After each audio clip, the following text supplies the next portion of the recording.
make sure that was all working for everyone.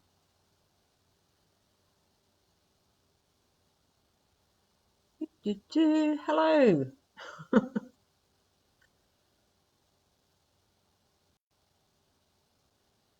Cool. Hey, hi everybody. Just jumped on a minute early to see. Here we go. Make sure everything was working properly, and it appears that it is. Awesome. See, there's a hi. Few people already joining. Here we go. I'm just a minute early. I'll just have a bit of me coffee.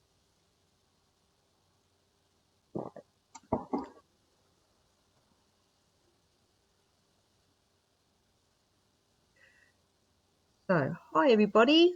Thanks for joining me for the live chat. If you haven't met me before, hello Julie. This is I just wanted to talk about myself quickly first, if you don't know who I am. My name's Shaz, and I'm from nDraíocht Féin, or a Druid Fellowship. Mostly we just call it ADF for short because it's easier. And Julie asked me some questions about some of the things she'd come across in ADF ritual that she would like to know more about. And one of those was the idea of the kindred. So I think Julie was saying she'd seen some quite elaborate sort of altars and shrines where people had made different areas for the kindred. And the sound's gone off. Has the sound gone off? Can you hear me?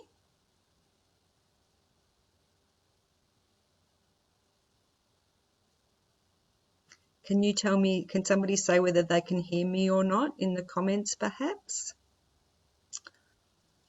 It's a bit strange. Can you hear me, Ange? Oh, cool. Hooray. So I'm not sure where we were. So I'm here to talk about the kindreds and the concept of those in ADF practice. So the most important part would be to talk about what we do in ADF, and we have a core order of ritual that we utilise. And ADF has spent a lot of time and a lot of research. Thanks for stopping my heart, Julie. A lot of research into, it's a reconstructionist religion. So we look at what the ancient Indo-Europeans did and then have taken that to utilise in a modern context. So what that means is we look at what the Indo-Europeans did and their ideas of worship, and if you think about, we know that they made offerings to gods and goddesses to form relationships with them and to give them support and strength. They certainly made offerings to nature type spirits. We can see that there were offerings made at roads and before buildings were built. And then hi Jan. And then the ancestors, we can see that the ancestors all have been long honoured in other cultures. So working with an Indo-European pantheon and then bringing that into modern day. So we've taken on the modern eight rite wheel of the year that we use in neo-paganism, and we don't sacrifice goats anymore because we're reformed. So that's a good thing, because it gets messy when you're wearing white robes doing that kind of thing. So I'm glad we've moved on from there. So the kindred are then the three groups that I just mentioned there. So the gods and goddesses, the ancestors, and the nature spirits. So talking about how we make a relationship with those is another concept that we call Gosti. So we use that a lot in ADF and have even taken to signing off some of our rights with it. So Gosti is a really wonderful Indo-European word that describes the relationship between a guest and a host. So that's the two parts of the word Gosti. And that's the modern words have come out of those older words. So we know that through linguistic research. It's pretty interesting. I think it is.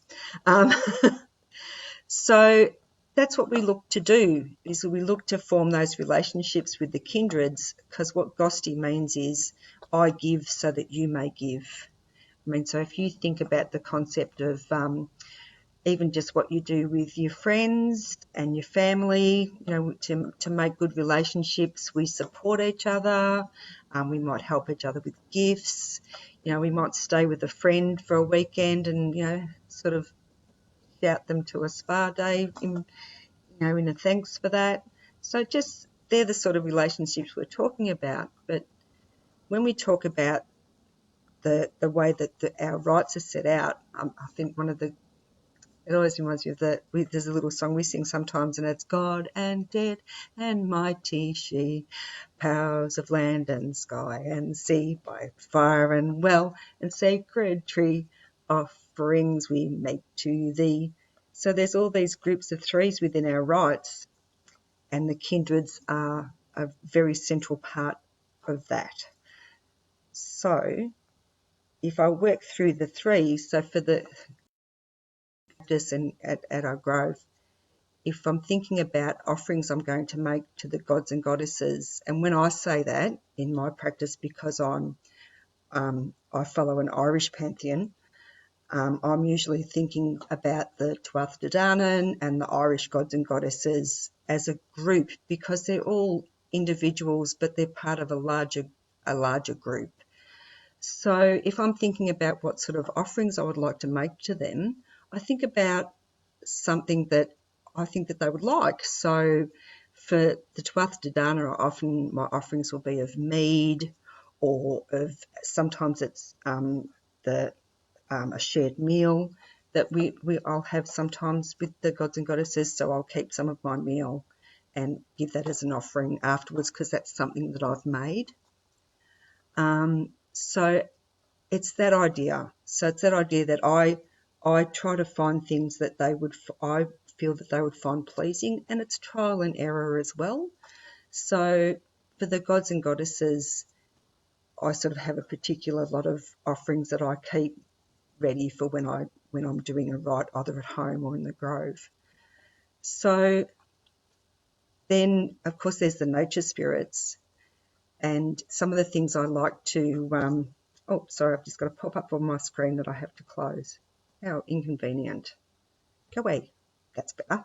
The nature spirits are really interesting. I like to sometimes, I've got rose petals that are from my own roses that I've grown, and sometimes, special things from the garden, but not necessarily just anything from the garden, because it's like, if you think about the nature spirits, if you're giving them something from nature, it's a bit like me coming to your house, and I'm sort of quoting someone else here, so thanks, Kirk Thomas. It's like me coming to your house and rummaging around in your cupboards and finding something I think you might like as a gift. Well, that doesn't quite sort of have the same sentiment as me growing something special, like my roses that I'm very fond of. I have purple roses and yellow roses, and that I'm very fond of. So I like to, that I've grown that myself and tended that myself, and then I've taken the rose petals and I've gone to the trouble of drying them and making them nice, and then using that as an offering. So that's the sort of thing that I would often offer to the nature spirits. Yes, and sometimes I do, because I grow a lot of herbs, and sometimes, yes, indeed, I'll use herbs that I've grown, especially from the garden. It's a good question. I've got a magnolia tree as well, and I know often the first flower on my magnolia I'll often offer, because it's special. Not the second one or the third one or the fourth one will do. It's got to be the first one, and that's what I offer. So, because that's, yeah, important. The ancestors, of course, are a really different group. And when I offer to the ancestors, I'm thinking about what that means. What is an ancestor? So for me, it's the way that I say it during my rites is that it's ancestors of my tribe and or half, ancestors of my heart, and ancestors of this place. So the ancestors are the third part of this triad, but it's a little bit different. So only in that the offerings I make are much more personal. So when I'm talking about ancestors of this place, I'm talking about the ancestors of the land, as because this land was obviously walked upon by other people before me first. So I always like to acknowledge them. Then, of course, there's ancestors of my heart. Now, the ancestors of my heart are sort of a bit of a different idea. But if you think about who I think about specifically, as opposed to generally, is my grandfather. So my grandfather, I didn't know when I was a little girl, was actually my step-grandfather. But he was always my grandfather, and I loved him dearly. So he's actually not directly of if that makes sense. So he's not my mum's dad. He's my mum's stepdad, but he was a lovely man, and we all loved him. And the fact that he was my step-grandfather's irrelevant. And I still make offerings to him because he was a wonderful craftsman and was a builder. And so often if I'm thinking about those sort of things with my hands, often I'll think about my grandfather. And then there's my father and my grandmother. So my father was very fond of coffee. So often when I'll do a morning devotional, I'll often take my coffee out with me to share a bit with my dad. And then my grandmother was quite fond of tea, but she was also fond of violets. So I've found some violet incense, and that's what I offer if I'm sort of thinking about, because she was a real matriarch. So if I'm thinking about that sort of strength that I'm needing, then that's who I'll often make offerings to sort of help me through, or whatever it is I'm working on at the time. So it really is, and I know what Julie was asking when she was sort of asking about the different shrines and altars that she's seen. In my household, it's more a shrine than an altar, but I have pictures of my grandfather and my father and my grandmother on there. But I also have an area where it's different gods and goddesses that I'm sort of a bit attuned with. So there's, I have a beautiful picture of Omar as Mercury, which if anybody's interested, I'll post it, but it's glorious. And I have a statue of Lou Lamfarter. I have a jigsaw puzzle of Kuhu Lane, would you believe? Somebody brought back from Ireland for me. Who else have I got in there? I've got a picture that's for Bridget. So you can see there's not just one, there's a number of gods and goddesses in that group as well. So, and then there's that 3, of course. So it's split up into 3. My home shrine, there's one area for the ancestors, one area for the nature spirits, and one area for the gods and goddesses. So it's I hope a lot of the questions, but that really does sit well with the purpose of our rites, which is to make those relationships. And then, as I say, we give so that they may give. So it's, it's for me, it'd be, I'm sitting down in the morning and saying, giving thanks, or at the moment, I'm actually doing a lot of sort of gratitude work, just saying that I'm grateful that my friends and family and everybody are well, because that's so important. So that's very much, across all of them, just being grateful and thanking them for that. but also that we're still, you know, working on all of this together, and we all need a bit of support, and, you know, sort of having that understanding that that's where your support network is in you know, the pantheon you honour or the path you follow. And we've certainly have got a lot to be, I feel, to be grateful for, you know, thinking about where we live and thinking about, you know, how we're all going. Is your outside altar just nature spirit, or is it others as well? Oh, thanks. Yeah, because I've got an inside one and an outside one. My outside altar is not just nature spirits, because there's a couple of other pieces on my outside. Sorry, Angie's asking me that because she's actually seen my outside altar, just to clarify for other people who are listening. So my outside altar is not just for the nature spirits, no.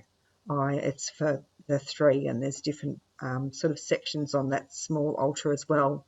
So as I was saying, I'll sit down at that one in the morning, Ange, and I'll often share coffee there, because that's, you know, for Dad, for our ancestors, and then from there I'll, you know, offer some meat to the gods and goddesses, and then make offerings to the nature spirits, which are sometimes incense as well, of different flowers and the like. So yes, I do tend to end up dividing all my altars into 3 parts. So yes, that is what I do. So I hope that made clearer why we have our altars in ADF divided into 3. That made more sense. And I hope, Julie, that I helped to answer your really interesting question, and I really appreciate you asking it in the first place. So yeah. So I think unless I can see some other quick questions in the comments, more than happy for people to leave questions in Druids Down Under on this post, and I can answer any other questions, you know, if people have got other questions. How's that? I think I said questions a few too many times then, but that's okay. All right, well, thanks everybody for coming along to my talk, and I hope that you found it helpful. Thank you very much.